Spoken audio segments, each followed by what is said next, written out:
Coming up next on Faith Sprouting Scenes. ఎందుకు బహుమానాలు తనకి శాపం తీసుకొచ్చినారంటే, నయమాను తీసుకొచ్చిన బహుమానాలన్నీ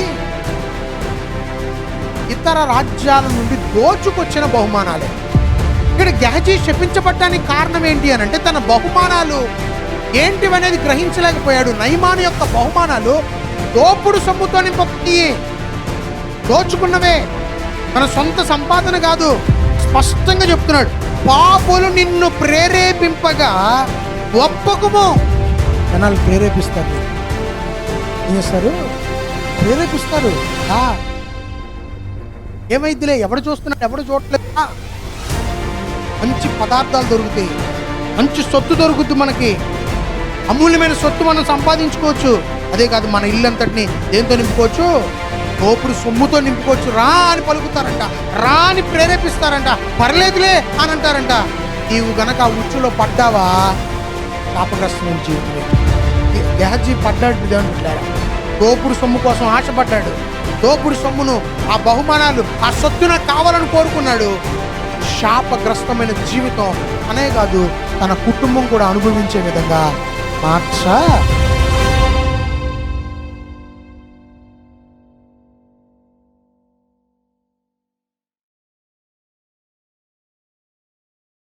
దేవుని యొక్క వాక్యానికి వెళ్దాం. ఎంతమంది సిద్ధంగా ఉన్నారు? దేవుని యొక్క వాక్యం వింటకు సిద్ధంగా ఉన్న వారందరూ చేతుల పైకెత్తి దేవునికి స్తోత్రం చెల్లిద్దాం. హల్లెలూయా, హల్లెలూయా. మంచిదందరం. మన పరిశుద్ధ గ్రంథమును, రెండవ రాజుల గ్రంథము 5వ అధ్యాయము, 2వ రాజుల గ్రంథము 5వ అధ్యాయము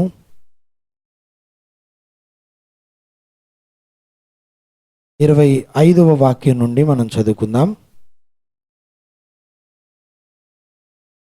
అతడు లోపలికి పోయి తన యజమానుని ముందు నిలువగా ఎలీషా వానిని చూచి, గెహజీ, నీవు ఎచ్చటి నుండి వచ్చితివని అడిగినందుకు వాడు, నీ దాసుడని నేను ఎచ్చటికి పోలేదనెను. అంతటా ఎలీషా వానితో, ఆ మనుష్యుడు తన రథము దిగి నిన్ను ఎదుర్కొనుటకు తిరిగి వచ్చినప్పుడు నా మనసు నీతో కూడా రాలేదా? ద్రవ్యమును, వస్త్రములను, ఒలివ చెట్ల తోటను, ద్రాక్ష తోటలను, గొర్రెలను, ఎడ్లను, దాసీలను సంపాదించుకున్నటకు ఇది సమయమా?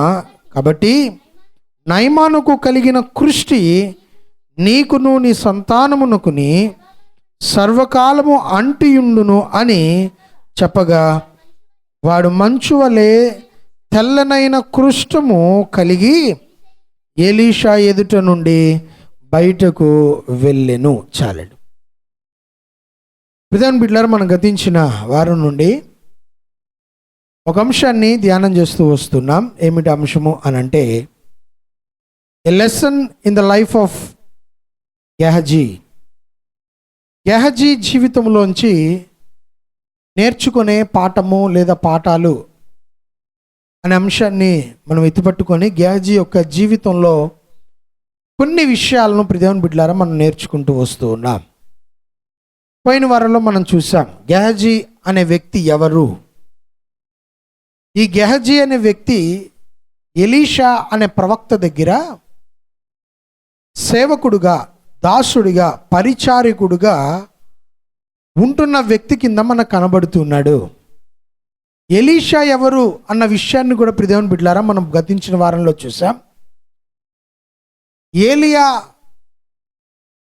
దగ్గర మొదట దాసుడిగాను సేవకుడుగాను ఉంటూ ఏలియాకు కలిగిన అభిషేకమును కంటే రెండింతల అభిషేకం కలిగి దేవుని బిడ్డలకు ప్రవక్తగా నియమింపబడి ఏలియా కంటే గొప్ప కార్యాలను ప్రదేవన్ బిడ్డలారా ఎలీషా చేసిన వ్యక్తి కింద మన బైబిల్ గ్రంథం ఎలీషా గురించి పరిచయం చేస్తుంది.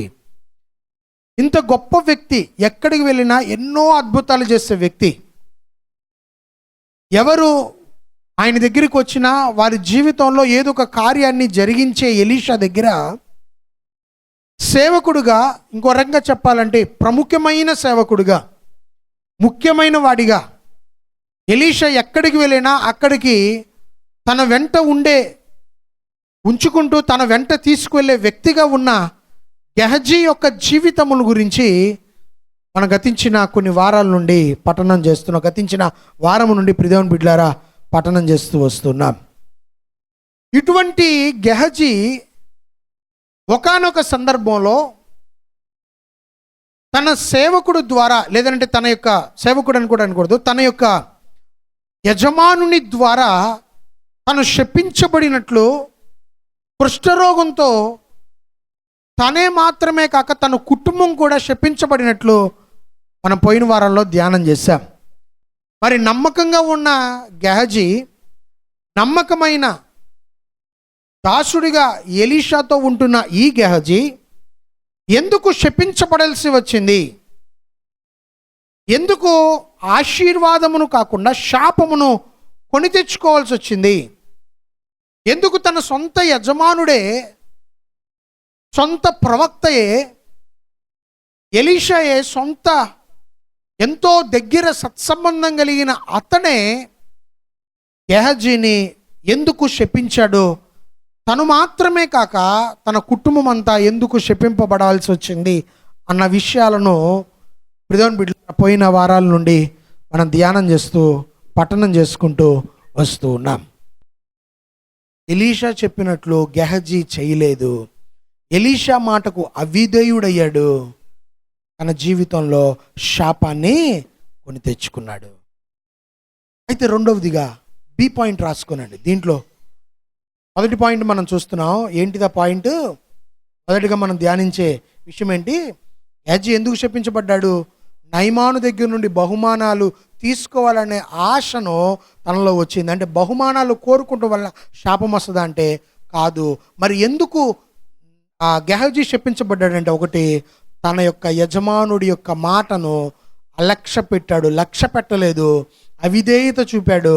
ఆ మాటను పక్కన తీసిపెట్టి వెళ్ళి బహుమానాలు తెచ్చుకున్నాడు. దేవుని దాసులు మాటకు విరుద్ధంగా చేస్తే ప్రతి కార్యములోనూ శాపమే మిగులుతుంది, చివరికి ఏడుపే మిగులుతుంది, చివరికి కష్టాలే మిగులుతాయి. ఎందుకు వద్దన్నాడు ఎలీషా? ఎందుకు శాపగ్రస్తం అయిపోయాడు గెహజీ అని అంటే దాంట్లో బి పాయింట్ రాసుకునండి. ఎందుకు గెహజీ శాపగ్రస్తుడయ్యాడు అని అంటే, రెండవదిగా, because all gifts that Naaman brought are looted from other kingdoms. రెండవ పాయింట్ బి పాయింట్ రాసుకునండి. ఎందుకు బహుమానాలు తనకి శాపం తీసుకొచ్చినానంటే, నైమాను తీసుకొచ్చిన బహుమానాలన్నీ ఇతర రాజ్యాల నుండి దోచుకొచ్చిన బహుమానాలే. గుర్తుపెట్టుకోనండి. వాస్తవానికి ఎలీషా ఎందుకు తృణీకరించాడు అని అంటే దానికి కారణం ఇదే. దేవుడు తన యొక్క మందిరములోనికి బహుమానాలను, లేదనంటే కానుకలను, దశమ భాగమును కృతజ్ఞతగా దేవుడు తీసుకురమ్మన్నాడు. ఓకేనా? అర్థమవుతుందా? అయితే ఎదుటోడు దోచిదమ్మన్నాడు. గుర్తుపెట్టుకోండి. చాలామంది ఎట్లుంటారో తెలుసా? ఎదుటోడు దోచిన సొమ్ము తీసుకొస్తాం. దోచిన సొమ్ముతో దేవుని మందిరంలో నింపాలని అనుకోవద్దు. తప్పనిసరిగా శాపగ్రస్తమైన జీవితం అయిపోద్ది.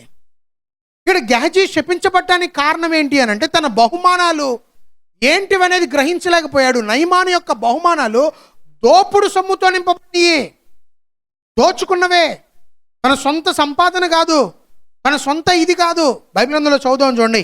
మొదటి వచనం, 2వ రాజుల గ్రంథము 5వ అధ్యాయము మొదటి వచనాన్ని చదువుకుందాం. అక్కడ అంటాడు చూడండి. సిరియా రాజు అయిన సైన్యాధిపతి అయిన నయమాను ఒకడు ఉండెను. అతని చేత యెహోవా, చూడండి, అతని చేత, ఎవరి చేత? ఈ నయమాను చేత యెహోవా సిరియా దేశమునకు జయము కలుగజేసి ఉండెను గనుక అతడు తన యజమానుడి దృష్టికి గనుడై దయ పొందిన వాడయను. అతడు మహా పరాక్రమశాలి అయి ఉండెను గాని అతడు కుష్ఠరోగి. 2వ వచనం ప్రాముఖ్యం.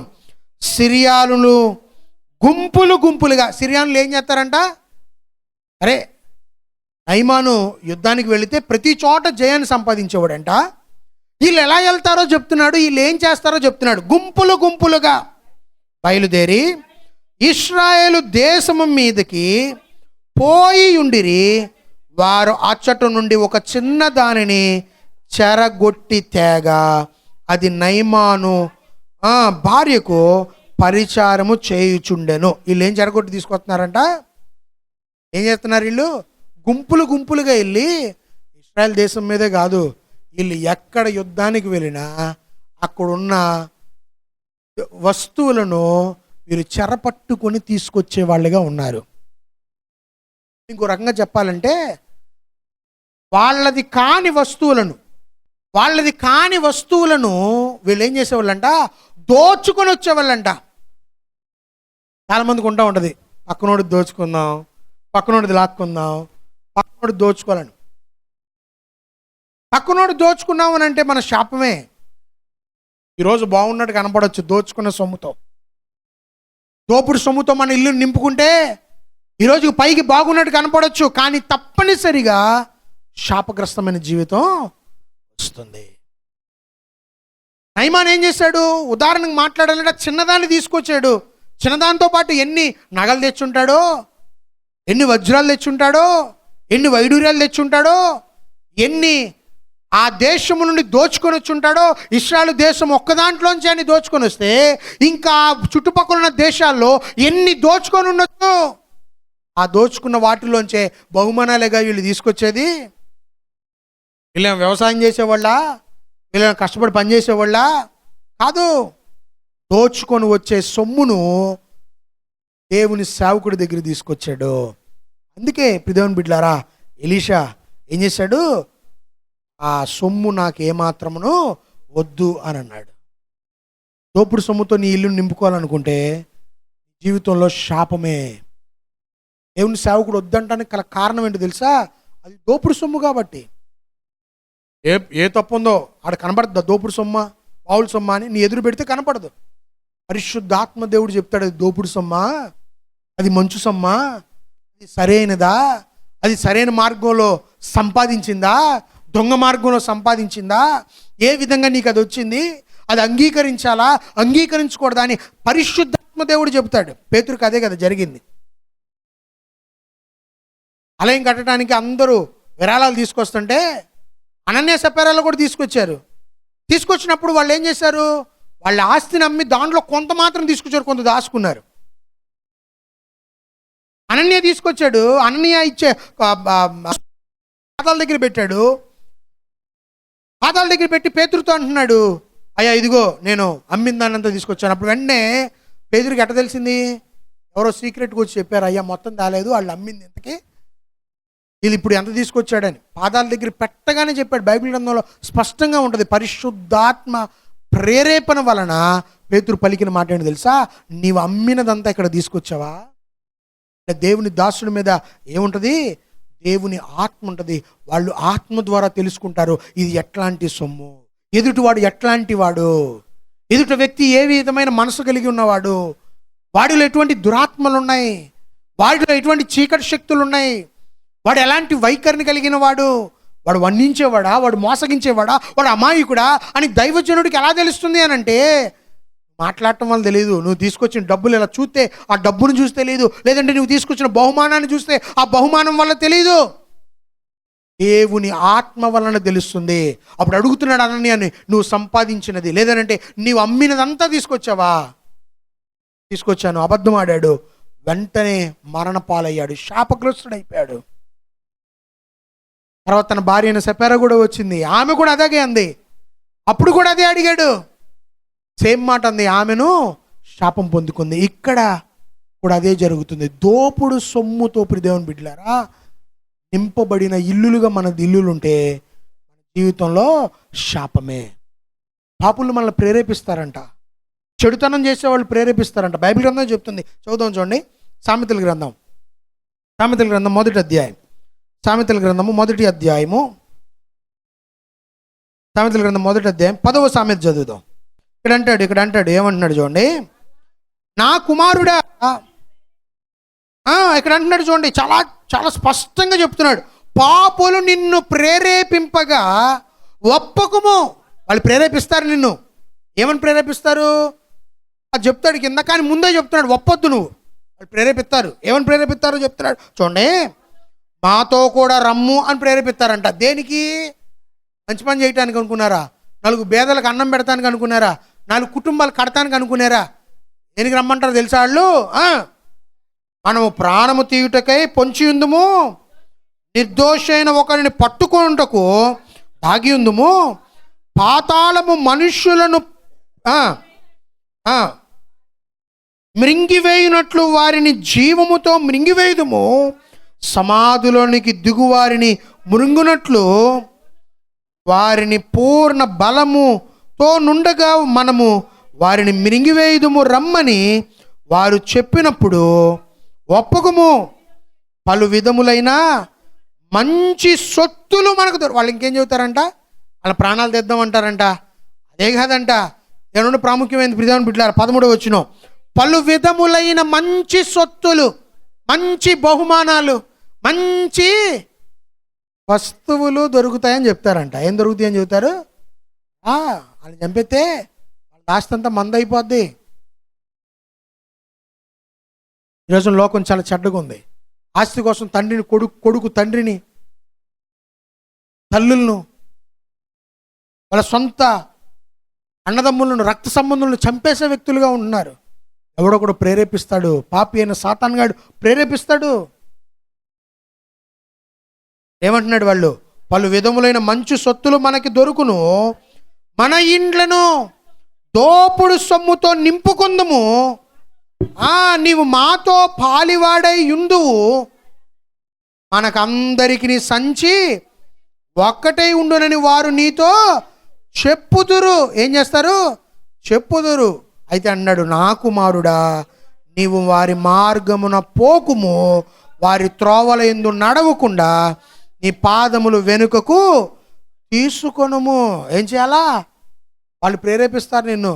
నలుగురు చెప్తారు ఏమని, అబ్బా ఇది మంచిదండి, ఈ మంచి పని అండి, ఈ పని చేస్తే చాలా మంచిదండి, చెయ్యండి. జనాలను మనల్ని ముంచడానికి మనం అమాయకులం అయ్యే, మనం పిచ్చోళ్ళం అయ్యే, మనం అమాయకులు, మన పిచ్చోళ్ళం. ఎదుటోడు ఏముంది ఎన్నైనా చెబుతాడు. అన్నా వాళ్ళు బోల్డ్ అని అబద్ధాలు చెప్తూ ఉంటారు. బోల్డ్ అని అబద్ధాలు, ఒక అబద్ధం 2 అబద్ధాలు. అందుకే ఈ లోకంలో సామెత ఉంది కదా, పెళ్లి చేసేటప్పుడు 1000 అబద్ధాలు ఆడి పెళ్లి చేయాలంట. 1000 అబద్ధాలు ఆడి పెళ్లి చేయాలంట, 1000 అబద్ధాలు ఆడినా పెళ్లి చేయొచ్చంట. అది క్రైస్తత్వంలో కాదండి. నిజం ఖచ్చితంగా నిలకడ మీద తెలిసినప్పుడు కుయ్యో మొర్రో అన్నా కానీ మనం ఏమైనా చేయగలమా? చెప్పాలా? కుయ్యో మొర్రో అన్నా ఏమైనా చేయగలమా? ఏమి చేయలేము. అందుకే ఇంకో సామెత కూడా ఉంది, చేతులు కాలేక ఆకులు పెట్టుకుని ఏం లాభం?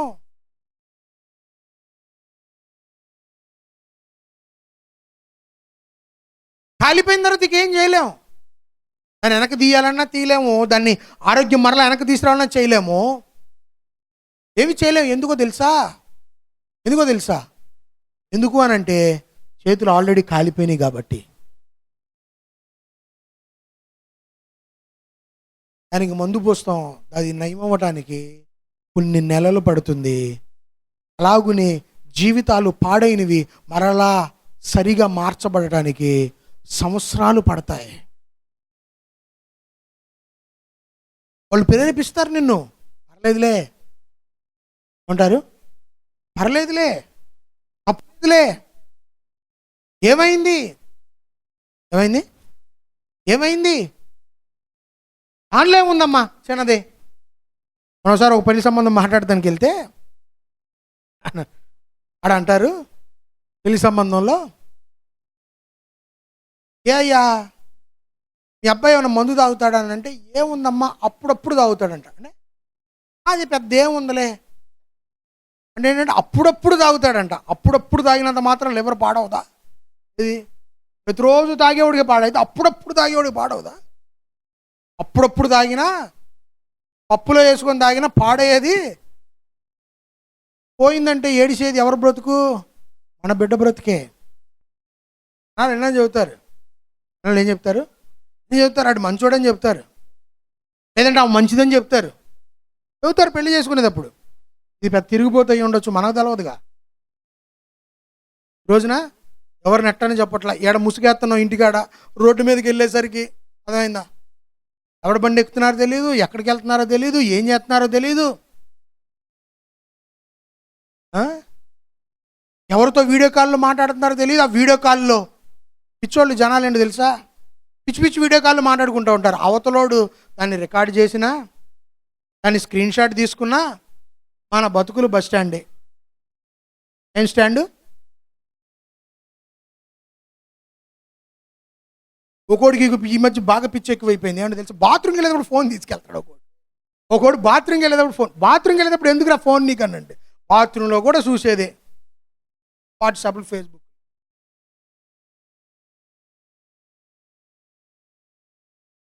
పొరపాటున ఎవడైనా అవతల హ్యాక్ చేసి నీ ఫోన్ని, నీ బాత్రూమ్ వీడియో అంతా రికార్డ్ చేసాడు అనుకో, అన్నట్టుండి వేస్తున్నారా ఒక ఎంపీ పట్టుకొని, అట్లా నీది కూడా స్క్రోలింగ్ పడతా ఉంటుంది. యవనస్తులు పాడైపోతున్నారు, యూత్ అందరు ఇట్లా నాశనం అయిపోతున్నారు. జనాలు ప్రేరేపిస్తారు, నిన్ను ఏం చేస్తారు, ప్రేరేపిస్తారు. దా ఏమైద్దిలే, ఎవడు చూస్తున్నాడు, ఎవడు చూడట్లేదా, మంచి పదార్థాలు దొరుకుతాయి, మంచి సొత్తు దొరుకుద్ది, మనకి అమూల్యమైన సొత్తు మనం సంపాదించుకోవచ్చు.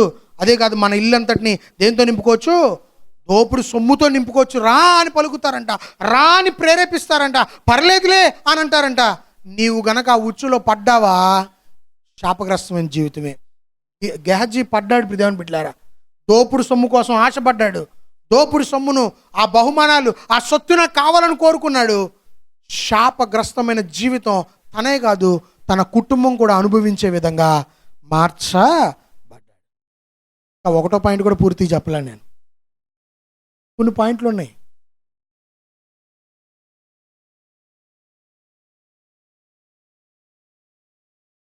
అదే కాదు, దీనికి ఇంకా కారణాలు ఉన్నాయి ప్రియమైన బిడ్డలారా. దోపుడు సొమ్ముతో నింపబడిన బహుమానమే కాదు, అది ఇంకా ఎట్టి రీతైన బహుమానం. టైం లేదు కనుక వచ్చే వారం కొనసాగిద్దాం. ఈరోజు నువ్వు గుర్తుపెట్టుకోవాల్సిన విషయం, 2 విషయాలు మనం చూసాం. ఏంటిది? గెహజీ బహుమానాలు తీసుకున్నందుకు శపింపబడలేదు, ఈ బహుమానాలు తీసుకుంటాం వలన ఏమి కలిగింది అని అంటే ప్రియమైన బిడ్డలారా, ఏం కలిగింది? ఒకటి, తన యజమానుడి యొక్క మాటకు అవిధేయత చూపినట్లు. రెండవది, దోపుడు సొమ్ముతో నేను తృప్తి పొందాలి అని అనుకున్నట్టు. మనుషులు నిన్ను ప్రేరేపించిన ఆ దోపులోనికి, ఆ మోసంలోనికి నువ్వేమవకూడదు, పడకుండా నిన్ను నువ్వు జాగ్రత్త పరుచుకో. నీ యజమానుడు చెప్పిన మాటలకు ప్రూఫ్లేంటి, ఆధారాలేంటి, దేవుడు దయ్యం చెప్పిందంటావా అని క్వశ్చన్లు వేయకుండా అంటే దైవజనురాలు ఆత్మతో మాట్లాడారు అని అంటే దానిలో ఎంతో కొంత తప్పనిసరిగా కీడుంటుంది అనేది ఎంచాలి. అది చెయ్యొద్దు అన్నారంటే దాంట్లో కీడు ఉంటుందని ఎంచాలి, అది చెయ్యమన్నారంటే దానిలో మేలు ఉంటుందని ఎంచాలా. మనుషులు చెప్పిన మాటలు కాదు. అందుకే పౌలు గారు చెప్పారు కదా, మనుషులకు కనపడునట్లుగా, మనుషుల యొక్క ఆలోచన ప్రకారము కాక క్రీస్తుకు నీవు వణుకుతోనూ భయముతోనూ ఏ విధంగా ఉంటావో అలాగునే నీ శరీరం విషయమైన నీ యజమానులకు నీవేమై ఉండాలి, విధేయత కలిగి ఉండాలి. ఆ విధంగా విధేయతగా ఉంటే తప్పనిసరిగా మన జీవితంలో ఆశీర్వదింపబడతాం. కానీ అవిధేయులుగా ఉంటే శాపమే మన జీవితంలో వస్తుంది. తను చేసిన తప్పిదం ఏంటి అని అంటే తన యజమానుని యొక్క మాటకు అవిధేయత కలిగి ఉన్నాడు. రెండవది, దోపుడు సొమ్ము అనేది గ్రహించలేకపోయాడు, ఆ దోపుడు సొమ్మును కోరుకున్నాడు. అందుకే అసలు ఎలీషా ఈ దోపుడు సొమ్ము నా మందిరంలోనికి అనగా దేవుని సన్నిధిలోనికి రాకూడదు అని ఎలీషా అనుకున్నాడు. అందుకే నీ బహుమానాల్లో ఏది నాకు వద్దు. అబ్రహాం కూడా ఆనాడు అదే మాట అన్నాడు, నీ చెప్పుల వారు కూడా నాకు వద్దు అన్నాడు. ఎందుకంటే వాళ్ళు దోచుకెళ్ళిందంతా నీదో, పక్క రాజ్యాల మీద కూడా వెళ్ళారేమో. ఆయన తీసుకొచ్చిందంతా నీదే. సొదొమోదో తీసుకొచ్చారో ఎవరు తెచ్చారో తెలియదు, ఆ రాజుల దగ్గర ఉన్నదంతా తీసుకొచ్చాడు అబ్రహాము. సొదొమ గొమొర్రా దగ్గర దోచుకెళ్ళింది మాత్రమే తీసుకొచ్చాడని చెప్పబడిందా? లేదు, ఆ రాజులు 5 రాజులు ఇంకెన్ని రాజ్యాల మీదకి వెళ్ళి దోచుకొచ్చారు. అవన్నీ ఎన్ని నువ్వు తీసుకోయా అంటే అబ్రహాం ఏమన్నాడు, నీ చెప్పులు వారు కూడా నాకు వద్దు అని అన్నాడు. ఏమొద్దు? చెప్పులు వారు కూడా నాకు వద్దు. ఎందుకో తెలుసా? ఒకవేళ అవి దోపుడు సొమ్ముతో నింపబడితే, ఆ సొమ్ము మన ఇంట చేరితే అది ఏమైందో తెలుసా? శాపము కొని తీసుకొస్తుంది. అందుకే ప్రియదేవుని బిడ్డలారా, దోపుడు సొమ్ము, ఎదుటివాడి సొమ్ము కొరకు ఆశపడద్దు. దేవుని మీద ఆనుకోనండి. దేవుని మీద ఆశపడితే దేవుడు నీ ప్రతి ఆశను తీర్చి నిన్ను తృప్తిపరుస్తాడు. ఆ విధంగా ఉందాం. దేవుని దీవెనలు పొందుకుందాం. తల్ల వంచి కళ్ళు మూసుకుంటే ప్రార్థన చేసుకుందాం. స్తోత్రములు ప్రభువా, స్తోత్రములు దేవా, ఆశ్చర్యకరుడ, ఆలోచనకర్త నీకు స్తోత్రములు. నిత్యుడగు దేవా, సమాధానకర్త నీకు స్తోత్రములు తండ్రి. ఇదిగో ప్రభువా, గెహజీ శపించబడటానికి గల కారణము తన యజమానుడి యొక్క మాటకు అవిధేయుడయ్యాడు. యజమానుడి మాటను లక్ష్య పెట్టలేదు. ఆయన చెబితే ఏంటి, నాకు అవసరం లేదు అని అనుకున్నాడు.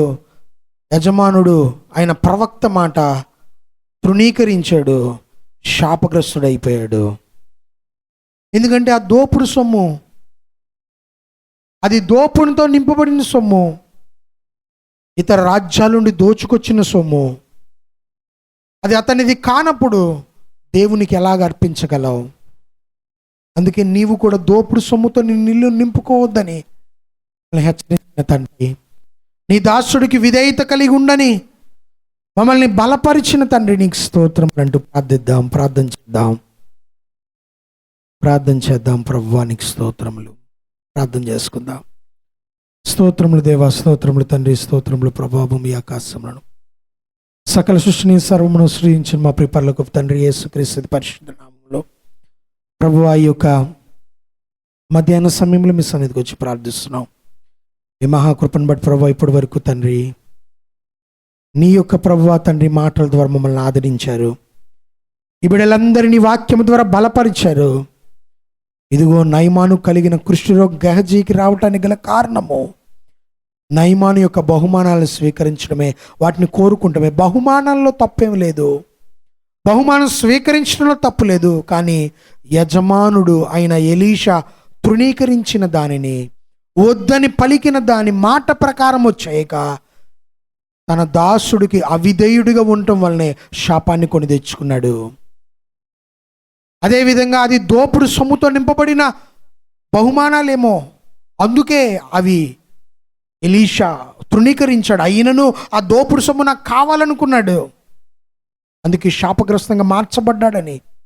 మేము ఆ విధంగా ఉండక నీ వైపు చూస్తూ నీ దగ్గర నుండి మేము ఆశీర్వాదమును పొందుకునే వారంగా, నీ యొద్ద నుండి బహుమానాలను సంపాదించుకునే వారంగా మేము ఉండుటకు మీరు కృప చూపించమని, ఆ విధంగా బిడ్డలందరినీ మీరు సిద్ధపరచమని, నీ ఆత్మతో మీరు నింపి నడిపించుకోమని అడుగుచు నీ దాసులకి విధేయత కలిగి వారు చెప్పినట్లుగా బిడ్డలు నడుచుకున్నట్టుకు మీరు కృప చూపించి మహిమ పొందమని అడుగుచు ఈ వాక్యం వారి హృదయములో భద్రపరచుకొని అనుదినము దాన్ని ధ్యానించుకుంటూ నూరింతల ఫలమును, ప్రతి ఫలమును బిడ్డలు పొందుకున్నట్టుకు మీరు కృప చూపించమని అడగవచ్చు. యేసు నామములో అడిగి వేడుకొనుచున్నాము తండ్రి, ఆమేన్.